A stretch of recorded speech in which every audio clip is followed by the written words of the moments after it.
लोकसभा चुनाव से पहले बिहार एनडीए में सीट शेयरिंग को लेकर काफी उठापटक के बाद चिराग पासवान ने जो चाहा आखिरकार वो मिल गया है। चिराग पासवान ने मोदी सरकार से 4 सीटें मांगी और मिल गईं।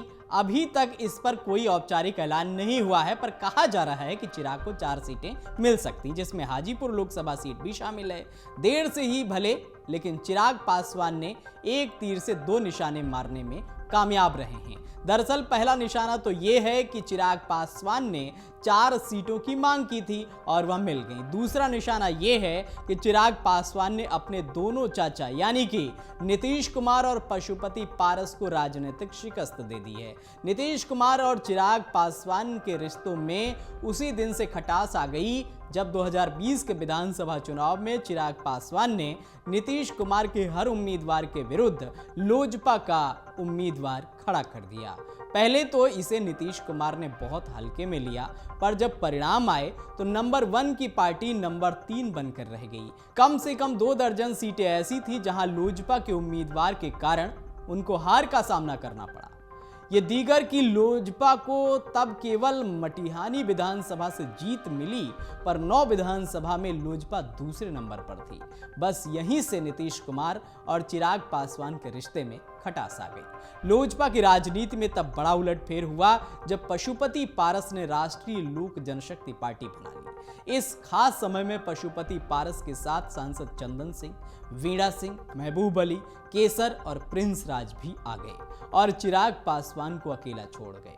तब राजनीतिक गलियारों में चर्चा थी कि नीतीश का मास्टर स्ट्रोक था।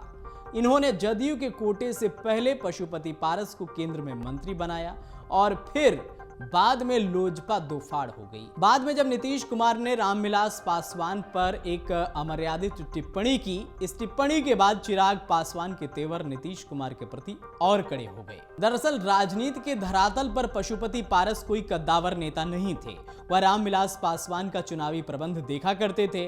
राजनीतिक विश्लेषक कहते हैं कि नीतीश कुमार बिहार विधानसभा 2020 के चुनाव में चिराग की भूमिका से परेशान थे। उनकी पार्टी भी तीसरे नंबर की पार्टी हो गई। ऐसे में राजनीतिक विश्लेषक मानते हैं कि पशुपति पारस लोजपा के भीतर एक कमजोर कड़ी है।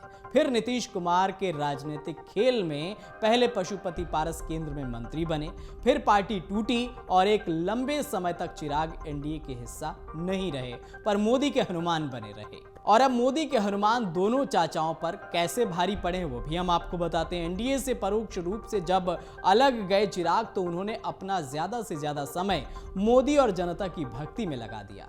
यात्रा सभा की तो झड़ी लगा दी।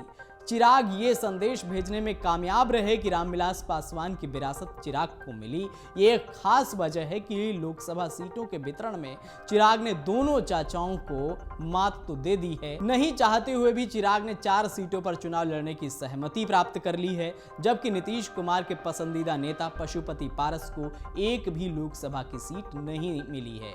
वह भी तब जब एनडीए के भीतर जेडीयू दूसरी बड़ी पार्टी है। अब ये तो पर्दे के पीछे का खेल है कि नीतीश कुमार पशुपति पारस की पार्टी के लिए एक भी लोकसभा सीट नहीं दिला पाए और न ही चिराग की उम्मीद को ही तोड़ पाए। नीतीश कुमार और पशुपति पारस के विरोध के बाद भी चिराग पासवान 4 लोकसभा सीटों पर चुनाव लड़ने की सहमति पा गए हैं। फिलहाल बिहार में अब उनके ही भतीजे चिराग पासवान ने पशुपति पारस के साथ बड़ा खेल कर दिया है। अगर आप ये वीडियो YouTube पर देख रहे हैं तो हमारे चैनल को सब्सक्राइब करें और बेल आइकन को दबाना ना भूलें। अगर आप Facebook पर ये वीडियो देख रहे हैं तो हमारे पेज को लाइक करें।